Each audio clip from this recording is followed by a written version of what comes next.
Your host tonight is...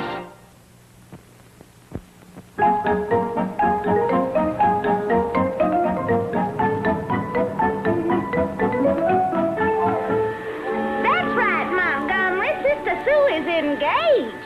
She has a boyfriend. Well, that's something. Romance at her age. Now, Montgomery, that's no way to talk. The man is a fine old gentleman. His name is Percival J. Twillingham. Well, I guess that explains why your dear sister has been so lovey-dovey lately. Here comes Sister Sue now. I'll be loving you always with a love that's true, always. All right, now just take it easy there, Anna Maria. My eardrums are throbbing like two bongo drums at a beatnik ball. Listen, can't you see I'm full of love and happiness? You shriveled up old foof. Yes, Montgomery, Sister Sue's got every right to be happy. Well, I have some rights, too. I don't like this idea of your sister getting married and bringing another person up here. We just don't have the room. Oh, you don't have to worry about that, Mr. Generous Claxon. It just happens that Percival has a place of his own. And after we get married, we will live there. Oh, you gonna live at his place? Well, this puts a delightful new light on the romance here. What do you mean, Montgomery? Well, it's not so much that I'm losing a sister-in-law as it is that I am gaining custody of the spare bedroom.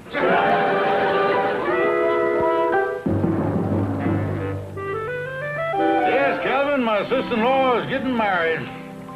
Poetically speaking, the old toad got herself a bullfrog. You say this Percival, what's his name, is taking Sister Sue out to dinner tonight? Yes, Calvin, me and Maggie Bell hopes he pops the question. It's a chance of a lifetime to get rid of the old gal. Say, Colonel, I got a full house here. Do I have you beat? Well, now, let's look at the old rule book here. See what it has to say about that. Let me see here. Full house, full house. Yes, just as I thought. 4 aces beats a full house, Calvin. Your luck is just unbelievable, Colonel. But tell me something. What are you going to do if Sister Sue leaves? She's been giving you $200 a month for room and board for as long as I can remember. I'd say that she is the suspenders that's been holding up your financial trousers. Oh, Calvin, she can't cut the money off. You see, she gets $300 a month from her first husband's estate for life. And she promised me years ago when I married Maggie Bell that she'd give me $200 every month. Boy, this coffee is getting better all the time. So Sister Sue promised you $200 a month. Sort of a dowry, huh? Let's face it, Calvin, it was a bribe.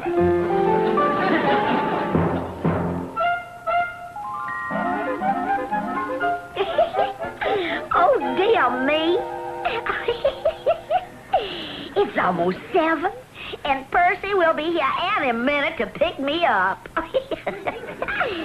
How do I look? Oh, sister, you look lovely. Is that a new dress? Mm-hmm. I just bought it yesterday. It's one of those new scientific materials. You know, that's treated with a chemical so it won't wrinkle. Yes, it looks good, all right. Too bad you couldn't get those scientists to dip you in the chemical for a few days. Never mind the cracks, cabbage head. I'll have you... Oh, dear me, it's Percy. Oh, I'm so excited.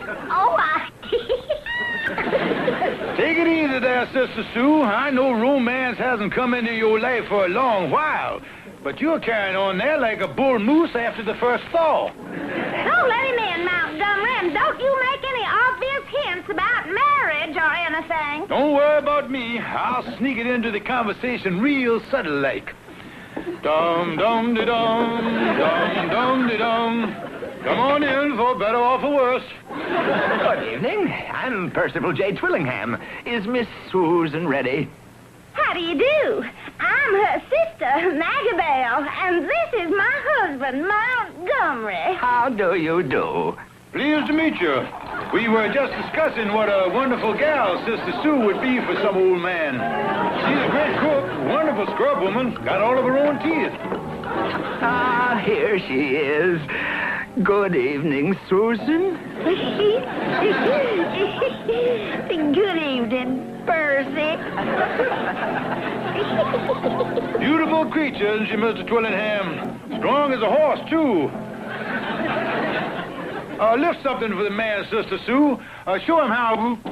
Well, y'all run along now. We don't want to keep you two kids. Yes, Susan. If we're going dancing, we'd better hurry. Dancing, Percival? Oh, how exciting. We'll be waiting up for you when you get back. Yeah, we'll be sitting right here with a hot water bottle and some horse liniment, so don't hold back. Dum-dum-de-dum, dum-dum-de-dum.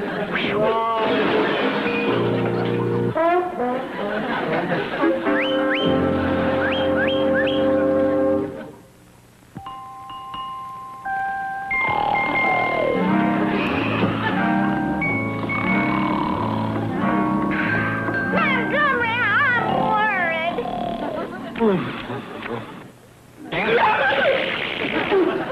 Oh, it's you, Maggie Bell. Never come in here and frighten me like that. I thought you were one of those monsters out of the Late Late Show. Now stop that nonsense. It's after 1 o'clock and Sister Sue's not home yet. I hope everything's all right. Oh, don't worry, Maggie. Maybe she cha-cha-cha'd herself into a Charlie horse. Cha-cha-cha-cha. Wait a minute, Montgomery. A car just pulled up. Look out the window and see if it's them. Yeah. Let me take a peek here. It's them, all right. Montgomery, they're getting out now. Sister's looking up at him. Now he's looking down into her face under that bright light. Oh, I just hope Cupid shoots his arrow at him. If Cupid's got any sense, he'll shoot out that light. Uh-oh. Now he's squeezing her hand. What's he doing now? Just looking down at her, kind of sick-like.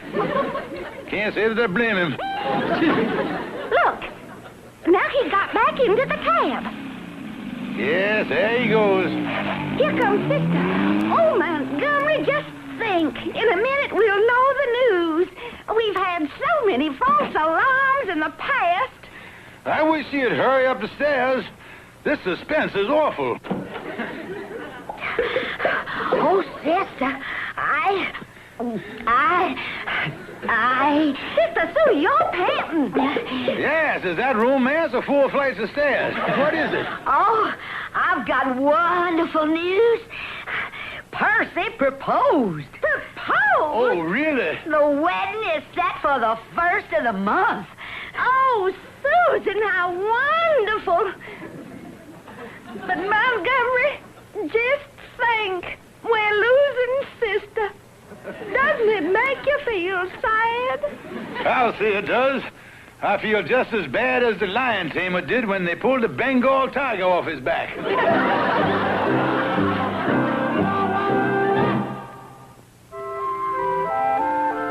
Here it is right here, Gloria. I'll read it to you. Colonel Montgomery J. Claxon announces with relief the coming marriage of his sister-in-law, Susan Culpepper, to Percival J. Twillingham. Well, I guess it's official then, if the Colonel's sending out announcements. What does it say on the other side? All gifts should be addressed to the bride, care of Montgomery Claxon. P.S. No refunds allowed if wedding canceled. Well, I'll see you later, Gloria, baby. I promised the Colonel I'd help him get his sister-in-law's trunk out of the cellar for the honeymoon. All right, Calvin. I'll see you later. By the way, what is the Colonel giving for a present? Oh, he's got a real great gift for her, Gloria. Well, that's fine. Yeah, he's giving her a fountain pen and a checkbook. How to do?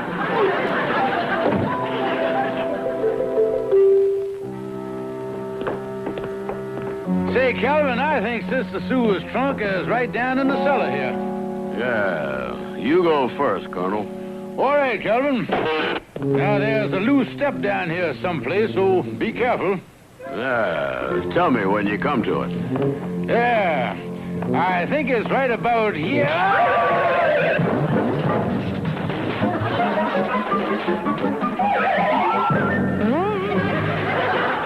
Was that it, Colonel?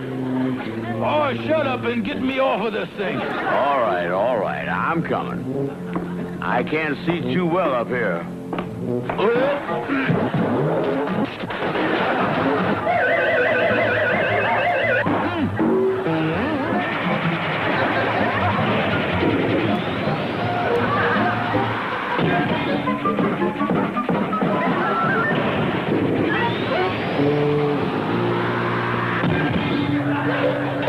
Get off of me, you big dope.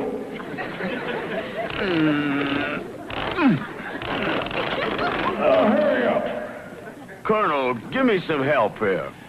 Okay, now. 1, 2, 3. You didn't have to bite me. Oh, quit complaining and start looking. What's that over there? That's Maggie Bell's old dress form, Calvin. I can't bear to look at it. Why? It looks okay to me. Well, that's just it, Calvin. That's the way her figure really used to be. When I carried it down here to put it away, just putting my arms around the waist brought tinges of the old romance.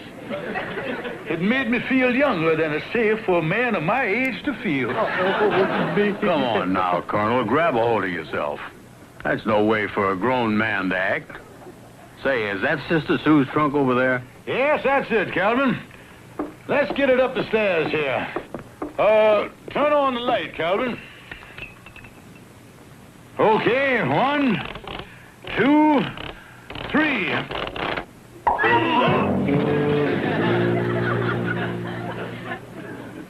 Holy cow, Colonel. That trunk was so old the lid came right off. Look at all that junk in there, would you? Old clothes, letters, pictures. Who is this, Colonel? Oh, that's Maggie Bell's mama.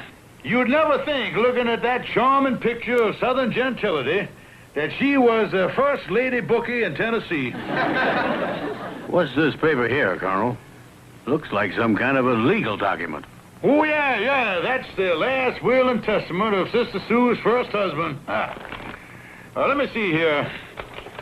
Yeah, there's a paragraph right there. And to my beloved wife, Susan, I leave the sum of $300 a month for life. However, this bequest will terminate in the event of her remarriage. You see, Calvin,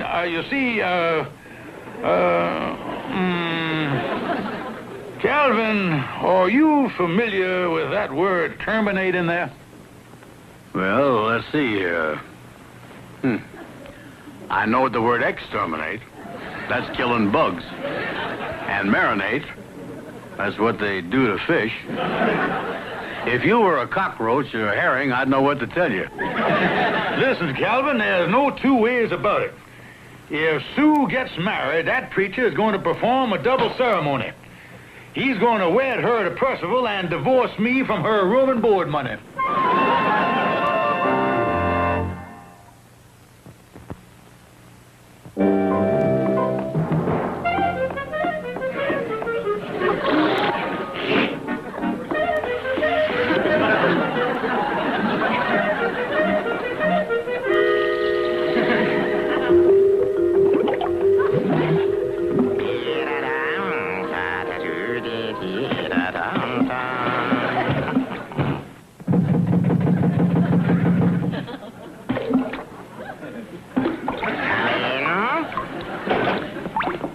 How are you, Judge? Say, you're really overheated there, aren't you? Oh, I have an interesting case. My client was arrested for taking a pot shot at his better half, and I have a foolproof defense. I'm going to prove the revolver in question was too old and too rusty to be fired. Well, that's fine, but the Colonel's in a mess. Well. And what kind of a mess are you messed up in now, my dear Colonel? Well, I'll tell you, Judge, I had my sister-in-law all set to get married. But I just found out that if she does, that means her income stops. And if it does, that means mine does too. And that means I am facing a fate worse than death. How is that? He might even have to go to work. Well, then, in that case, the thing to do is perform a premarital fracture of the epithalamium. What does that mean? Bust up the wedding. Yeah, that's what I was planning on doing, but how? I don't have much time. Well, suppose your sister's fiancé thought she was still married to somebody else. Yeah, a thing like that might throw a damper on the romance. Yeah, get somebody to pose as Sister Sue's husband. But it would have to be just the right person, though. I wonder who we could get to do the job. Well, perhaps I could secure the proper person for you. Yeah, I might come up with a counterfeit bridegroom. Let's see now. Gentlemen, I think we'd be better off if we split up and work separately. Quite so, Colonel, quite so. But first, the thing to do is draw up a set of instructions for the fellow and tell him exactly what to say. Then he can come bursting into your real estate office and claim to be the errant husband. And, just a moment. It should be done by now.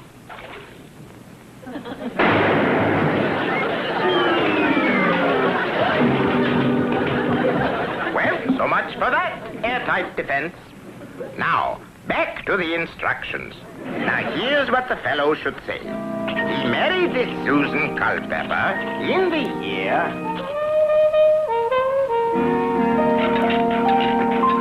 Now, that's all there is to it, Louis. Think you can handle it? Sure, Colonel. Glad to help you out. Anything for a fella southerner, you know. Well, that's fine. Now, remember, you are my sister-in-law's husband. So you'll do the job for the old Colonel, eh, Ernie? You bet, Calvin. I'll be at the real estate office at 1 sharp. Good. Now, here's the instructions. You come busting in and say you're Susan Culpepper's husband. No, just tell him Judge Oliver Wentworth Clutch called. No message. Oh, dear me, that's the third person I called that wasn't home. I just know the Colonel didn't get anyone else. Well, I guess I'll just have to do it myself. Now, let's see, old boy. The instructions were to dash into the real estate office at 1 o'clock and say...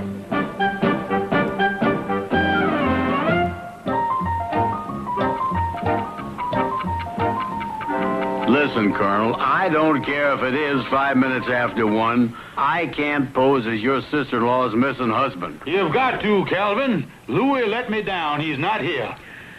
Well, I can't understand it. Old Ernie promised me he'd be here when I talked to him in the sewer. Yes, Calvin, and we never did hear from the judge. You gotta do it. This Mr. Twillingham has never seen you, and... That's Percy now, Calvin. Now, look, you are my sister-in-law's husband who has just reappeared after all these years. But, Colonel... Let me do the talking, Calvin. Come in. You wanted to see me about something, Montgomery? Yes, and now that you two are here, I'd like to present a man who has just come back from the grave. Pleased to meet you, mister. How long were you dead? No, you are the rigor mortis gentleman I referred to. What is this all about? Mr. Twillingham, this total stranger, who I haven't seen till a few minutes ago, has come here to talk to you about my sister-in-law, your fiancée-to-be. Oh, is he a friend of Susan's? Well, he was married to her and had 6 children by her. I would hazard a guess that somewhere along the line they struck up an acquaintanceship. This man is Susan's husband? Why, I just can't believe it. It was a shock to us, too, Mr. Twillingham. It seems that she married him 15 years ago in Milwaukee, and they had 6 children. Well, what happened after that? Yeah, Colonel. What happened after that? Well, like you were telling me, total stranger, one night she said she was going down to the corner for a loaf of bread. She left the house and never came back to her husband and children. Why, that's a terrible thing. What did you do? Well, after waiting 5 years, I figured she wasn't coming back, so I sent one of the kids out for another loaf of bread. Well, this is terrible. On the eve of our wedding, another husband showing up? Greetings, one and all. Is there anyone here named Percival J. Twillingham? Why, yes, I'm Mr. Twillingham. Who are you? I am Louis McCormick, the missing husband of your wife-to-be. Montgomery, here's another one. You say you were once married to Susan Culpepper? Precisely. I married her in Milwaukee 15 years ago, and we had 6 children. Good heavens, Montgomery. She has 2 husbands. But how could they both have 6 children? Those were the instructions. How do you do? I'm looking for Percival J. Twillingham. Who are you? Who am I? I'm the husband of Susan Culpepper. What? Married her in Milwaukee 15 years ago, and we had 6 children. Good afternoon, old boy. I'm Judge Oliver Wendell Beaverbrook. I married Susan Culpepper 15 years ago in London and had 8 children by her. Children? You must have thrown away the instructions. Oh, Montgomery, what a shock. Would you help me outside and call me a cab? I'm going home and lie down. 4 husbands. Why don't you stick around, Mr. Twillingham? If one more shows up, we can organize a basketball team.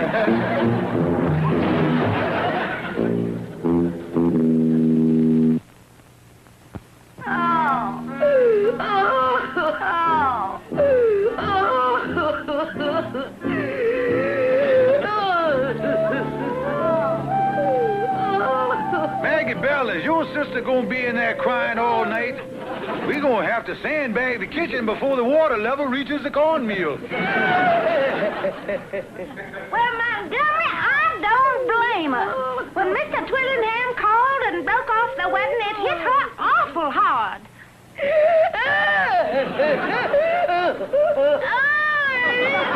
never wanted to see her again. Oh, Montgomery, I'm all broken up about it. Now, honey, it's all for the best. I happened to run across a clause in her husband's will that said if your sister ever remarried, her $300 a month would be cut off. I know that, Montgomery, but didn't you read the next clause? The next clause? Yes. It said that in case Sister Sue remarried, the money would go to her next of kin. Montgomery, that's us! The old colonel has outflanked himself with his own cavalry again.